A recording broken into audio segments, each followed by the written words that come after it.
her new office is right here. With that, thank you all for your introductions. I'm delighted to introduce our speaker, Amy Ebbeka with Ebbeka Design. Great. Thanks, Steve. Well, I can see we have a lot of entrepreneurs in the room and some over 20 years. So you got me beat on that one, Sherry. I'm here to talk about how you get a business going and stay up for 18 years. There's a lot of excitement in town about startups. I'm sure you guys have heard about the startup community, Silicon Prairie. It's all very exciting. Everybody gets a lot of news, a lot of press when they start something new. They get funded for a big development project, and then it's hard sometimes when you've been around for a while because you think, well, hey, we're still here. Exciting things are still happening, but the thing that I've learned over time is to try to use the power of reinvention to help create and generate a buzz about your business so that people know that you're still around. And especially when you get busy with your own work and working with your own clients, you may put yourself last. And so that's kind of what I'm here to talk about today. Actually, I'm going to check my notes a lot, even though I know this story by heart. I just don't want to forget anything because I think it's all important. Right now, I'm co-owner of Ebbeka Design. We are located down in the Haymarket at 8th and P, right above the mill. So the entrance is on the mill dock. It used to be located, or the business that was in there before was actually Modern Arts Midwest. And then before that, it was the loft at the mill. And a lot of people I talk to know that space because it was a performance space that people could go up and do plays and musical productions and things like that. So that's the studio that we're in. We got a pretty big space to fill, but we have a great time in there, and it's worked out really well for us. I lead a small team of designers and developers. We've got about 8 people usually, and as a leader of our group, I do most of the creative direction, and I'm also vice president of the company as well. So I'm co-owner with my husband, Bob, and he and I have been working together since the entire time practically that we've been married. So if you need any advice about working with your spouse, I would be a great person to talk to because I feel like we've somehow mastered it, and most people I talk to say things like, "You're crazy, I can never work with my spouse, that's crazy." And I'm like, yeah, it is a little crazy, but we made it work and we really enjoy each other, so it's just kind of been a great experience for us. We also do a lot of different types of work. So mainly we work with companies that are small and medium-sized businesses to do branding, logos, website development, but we've really expanded our services into a lot of different aspects of marketing. And you can imagine that if we started the business in 2001 and I joined the company in 2002, that the practical application of marketing has changed quite a bit in that time. I mean, with the advent of the web and social media, and so obviously we're constantly adding and changing products that we offer to our customers to help boost their brands in whatever way they need to. So I'm just going to talk a little bit about how I got started, and I don't want to bore you guys, and I didn't time this, so that's the other thing I'm worried about too. So I'll just probably talk really, really fast. When I was in school, when I was a kid, I had a knack for art, but I was also kind of a nerd and loved computers and technology too. So I was kind of a weird hybrid of a person. I was, creative, but not so creative that I couldn't find practical application. That really helped benefit me as a business owner later on when I realized I could use my creativity to make money, which is great. A lot of artists, as you know, it's difficult when you're a very creative person to market yourself and remember that it is a business and you need to make a living. And so that was definitely something that came naturally to me. In a lot of ways, I didn't win, the top artist award when I was in college studying at UNL because there was obviously people that were much better painters than I was, and even illustrators than I was. But what I did well, and I was proud of my work, and I learned what I needed to know to become a graphic designer, and that was just really a great experience for me.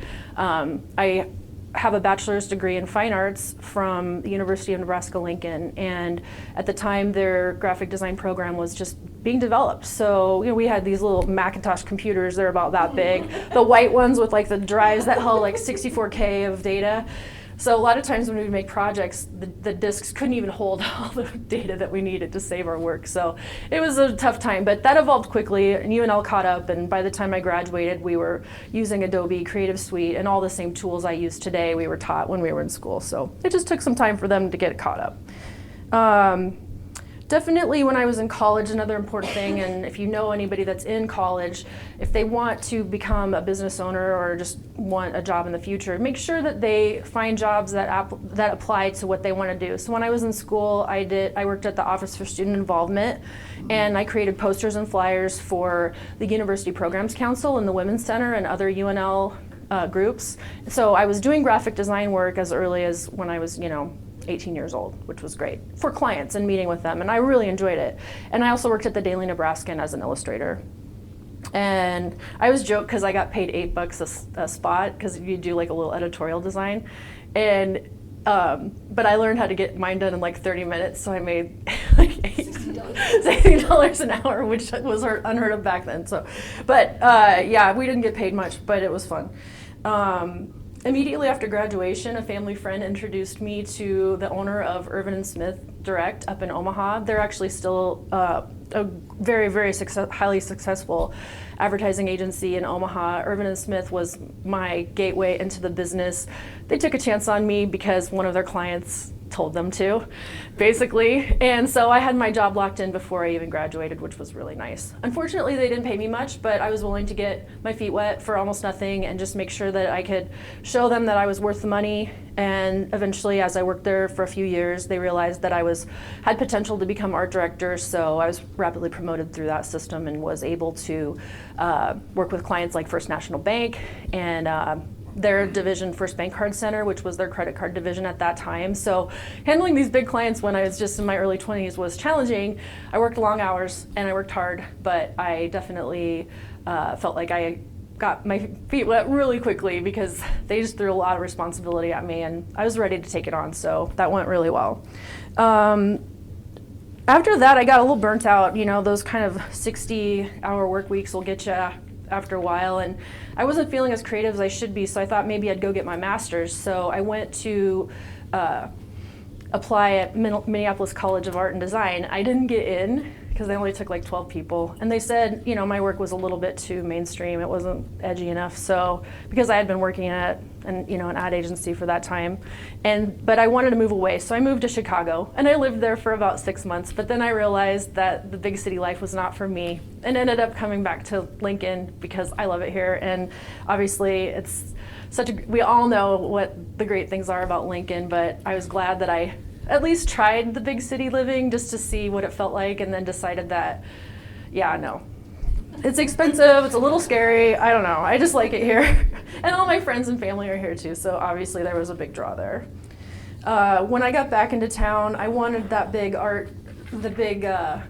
agency lifestyle again. I really enjoyed working with clients at my job in Omaha, so I got a job at Bailey Larman, and people like Rich at the time. It was great. We worked together back in the day, and I really loved working there. It was very, very fun. I was hired lower and ended up having to work my way up to art director. I was hired as a finish artist, and then I'm just the kind of person you can tell that can make a decision quickly, so I think people see that in me and they're able to identify that strength.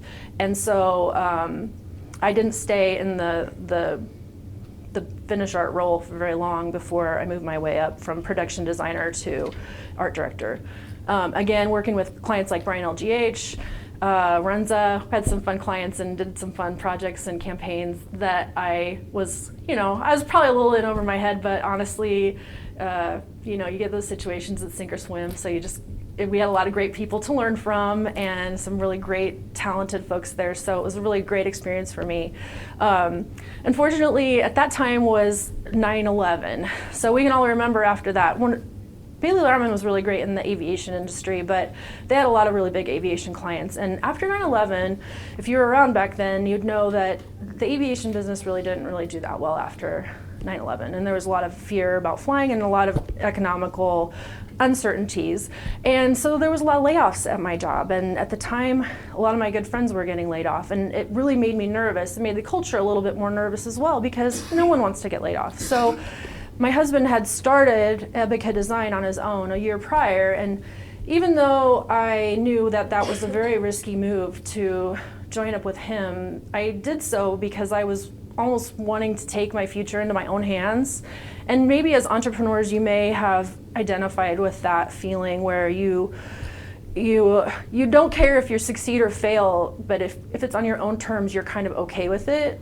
Because I realized that the security of a full-time job with benefits is much more attractive than hoping we made money and could afford insurance. But to me, I know my dad was an entrepreneur. He was in the restaurant business, so I watched him take really big risks in his life, and I felt like that we could do it. Though it was a little scary. And going into that, one thing I did learn from that is to not burn any bridges, because a lot of my friends from my old jobs, Bailey Lauerman and Irvin and Smith, both, and all my friends at the university have helped propel my business and my career through life by not being the jerk that says, like, I'm going to be better than you guys. I've always kind of thought of it as I'd like to work with you and collaborate and not dominate, I guess, is my philosophy. So the first time we got our job, or the first time we started working together, we were just getting our rhythm. My husband and I were just learning how to do business. We needed to learn how to do our taxes and all of the fun stuff that goes along with that, and balancing cash flow and working with expensive freelancers to try to fill in the talent gaps that we didn't have in-house. So we really learned the hard way. Learning how to estimate projects and trying to make sure that I wasn't undervaluing our work was a big part of what we did at that time. But the big break really was when we connected with a group that was named MAG. So it was called the Marketing Alliance Group. And this was a group of freelance advertising professionals in Lincoln, project managers, photographers, people like that had played the big agency game, but they wanted to try to maybe just see if they could do it on their own together.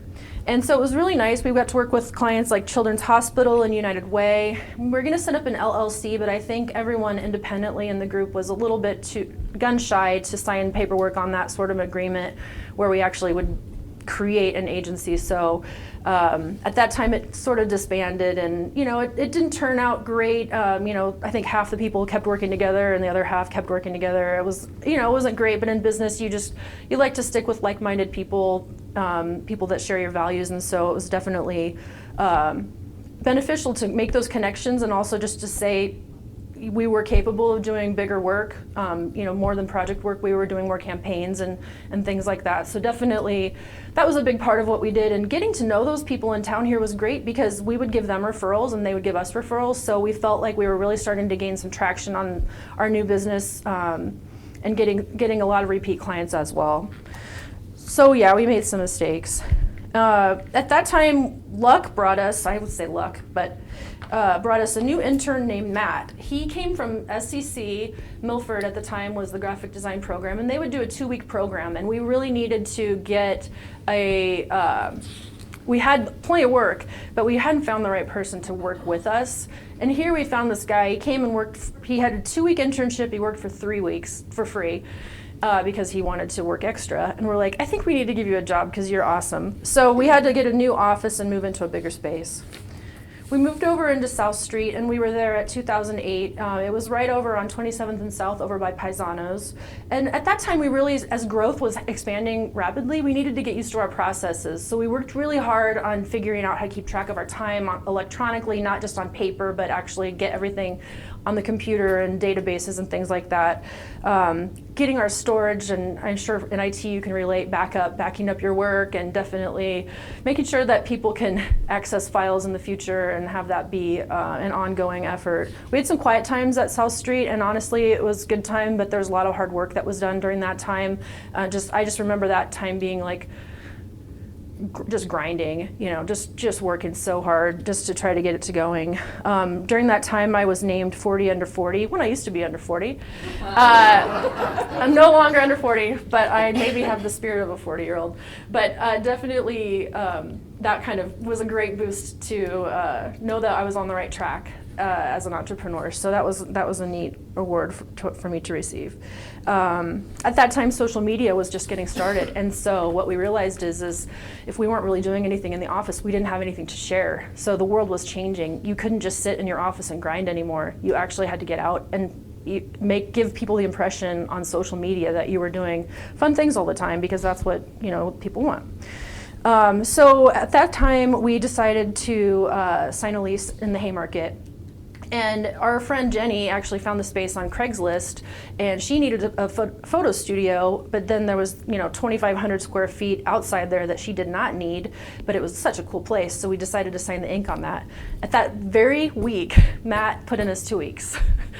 So we ended up having to hire up, and 2011 was a tough year, I won't lie. We decided to hire a couple people that were just out of school, and it was really difficult because a lot of them weren't quite ready for prime time, and they didn't have the work ethic that Matt had, and it was really difficult. So there was a lot of challenges during that year. I worked a lot of hours. I think I've probably never worked so much in my whole life, just keeping that boat afloat, because we obviously had a lot of clients to take care of at that time. Moving down to the Haymarket just brought on an additional challenge. Cost-wise, it wasn't that different as far as our overhead goes, so I didn't feel like it was going to be a huge risk. But with losing our main, salary employee at that time was really challenging. So we just tried to make it work, and we did. And we just kept plugging away and kept plugging away. In 2017, I would say, was a big turning point for us. I would say that was probably our biggest year. And when you're at wit's end, when you're thinking like, what are we doing right here? What are we doing wrong? We were kind of having problems with high turnover because I think expectations are a little bit different in the workplace. We were competing with companies like Huddle, who have free vacation time and unlimited this and unlimited that, and so people that were coming into our office were having some expectations on what we could offer them. As a small company, we obviously can't hang with those big guys that are offering these amazing benefits, but we definitely wanted to look at what we were doing right and what we were doing wrong when in regards to HR and also just with our own processes. So at that time, we worked with a business coach, and you're coaching, Ty. You said, so talk to somebody like Ty. We worked with Tim Matasio. You may or may not know him. He's a business coach here in town. He's such a character. Seriously, he's such a funny guy. He helped keep us accountable, and we did go through, or at least read the book about traction, which Justin mentioned last week, and I caught that. Traction by Gino Wickman is a great book. You can use bits and pieces from it for your own business. It's made for businesses larger than 14, I think. We only had 8 people, but we didn't actually utilize all of it. But the traction book, you can take what you need out of it and apply that to how your business works. Mainly what we applied it to was our core values. And we also worked really hard on our core processes. So when we brought on a new employee, we knew how to train that person. They knew their expectations, and we were all on the same page. So that's 2017 is really when we turned it around. And we built a new website, and I was starting to hold steadier on pricing because I sometimes get a little, I kind of have nice guy syndrome because I'm always like, oh, we'll make you a deal. You meet an entrepreneur and you're like, I really want to help you. So I'm always trying to hold steadier on our pricing. Those core values really came in handy, and our core values are perfection, life learner, take responsibility, hardworking, fun, and creative. I'm sure perfection would be, somebody that would argue that point that actually is not achievable, but in my opinion, if you're not aiming for it, then you'll never get there. So definitely that's a big part of what we do, is to make sure that we're having fun, but also providing a superior creative product for our clients. One thing I did at that time was work really hard on my social profile. My LinkedIn profile and all of my social media accounts I've made a lot more robust as more ways to promote your business came online. I tried to take advantage of those as much as I can and seek out referrals so that people, if I've worked with you in the past, I might send you a message and say, hey, could you leave me a recommendation on my LinkedIn?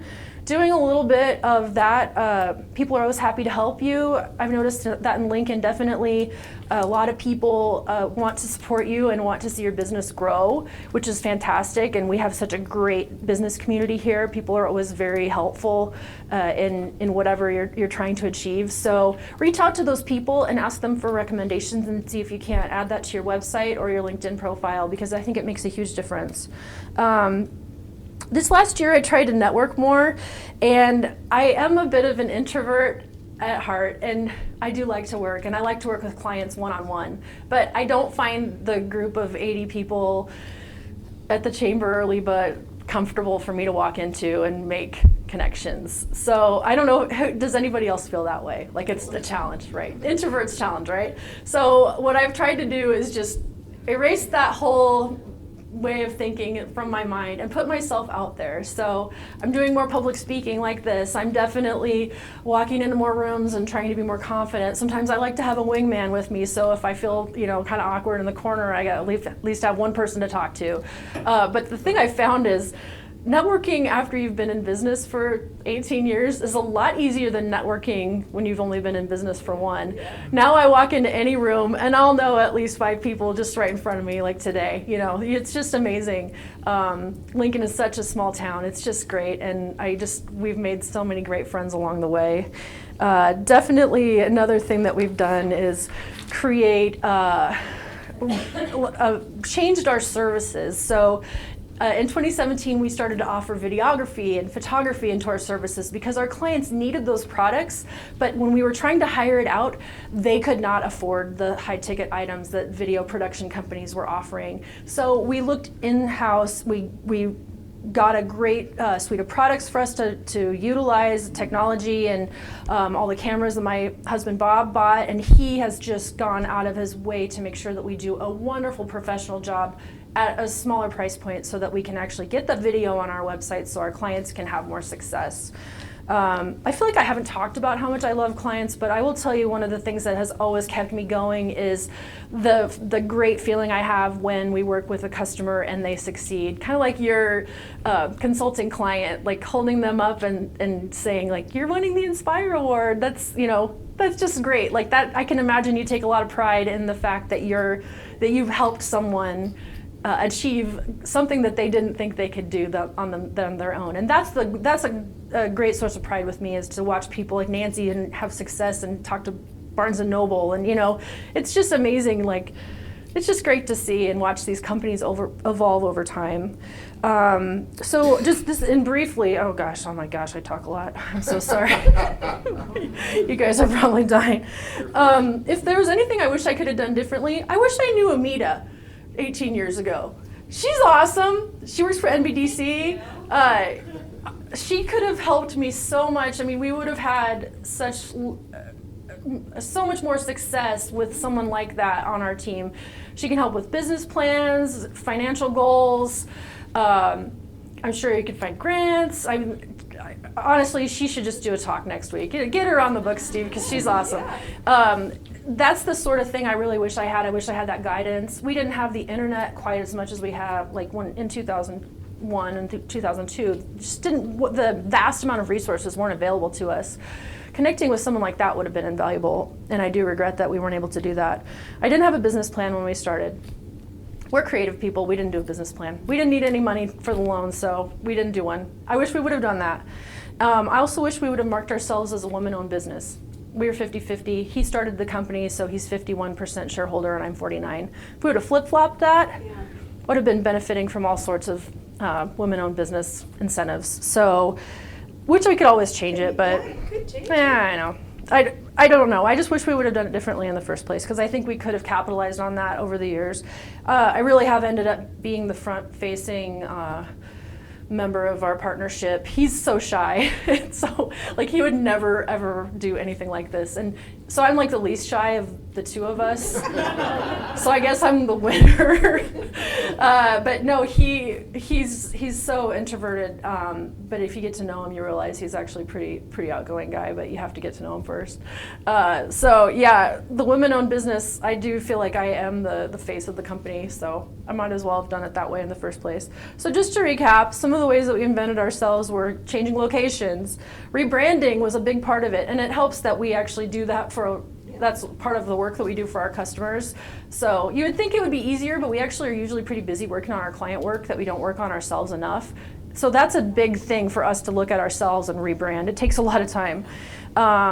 Refine or add service offerings, like we added photography, videography, website design, social media planning, and that sort of thing. Step out of your comfort zone, introvert, and try to do things that challenge you and what you think you're capable of.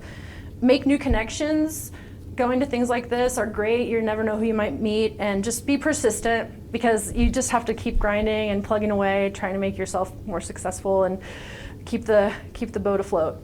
So, thank you guys. I'm so sorry. Did that go long, Steve?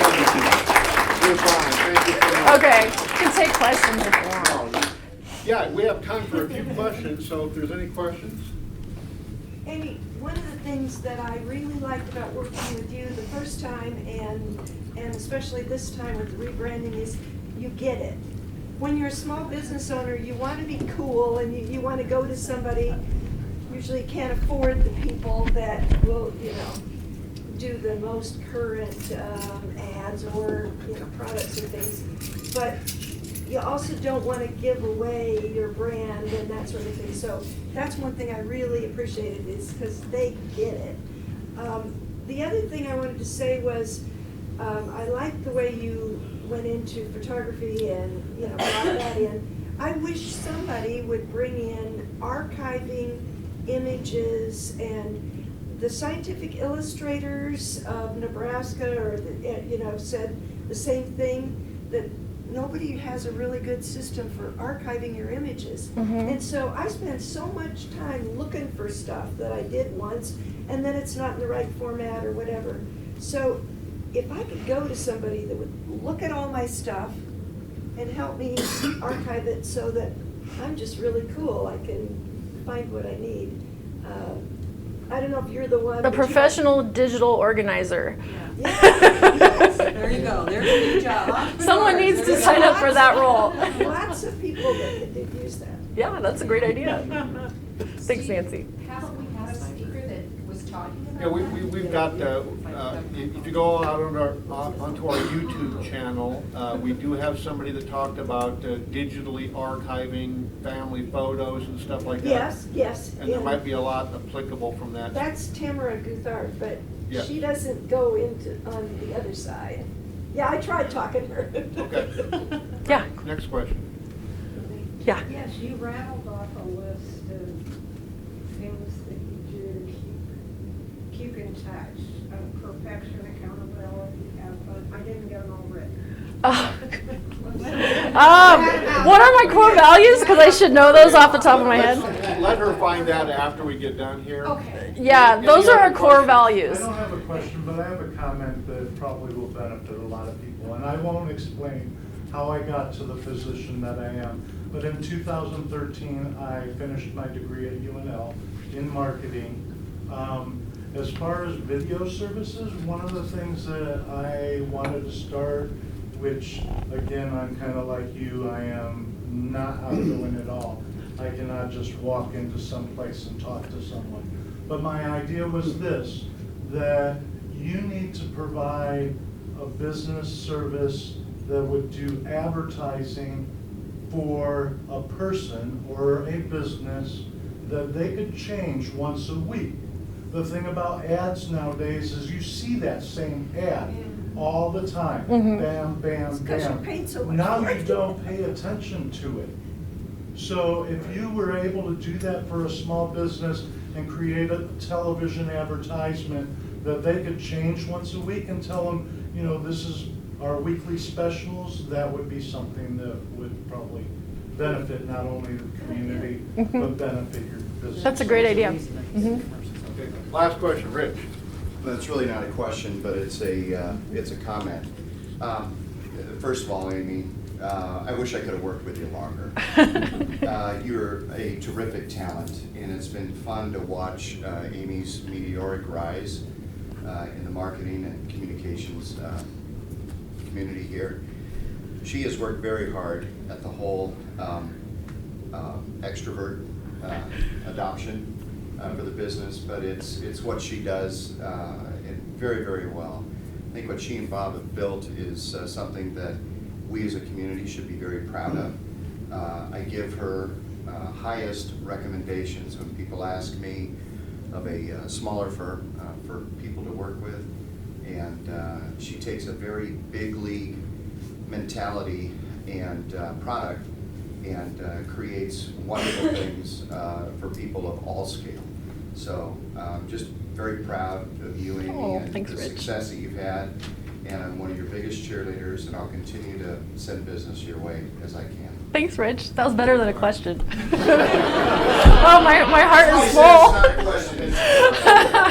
Well, Amy, thank you so much for being here today and taking time to be with us. We appreciate it. We'd like to give you a Focus Suite mug as a thank you. Thank you, And guys. we hope you'll come back and have coffee with us whenever your schedule permits.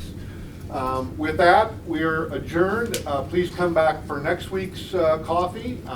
No need to hurry off. Hang around, visit with one another as long as you like. Check out our suite businesses, or come up and talk to Amy if you have more questions about her business. So thank you for being here, and we'll see you next week. Great. Thank you, guys. Hey, Laura.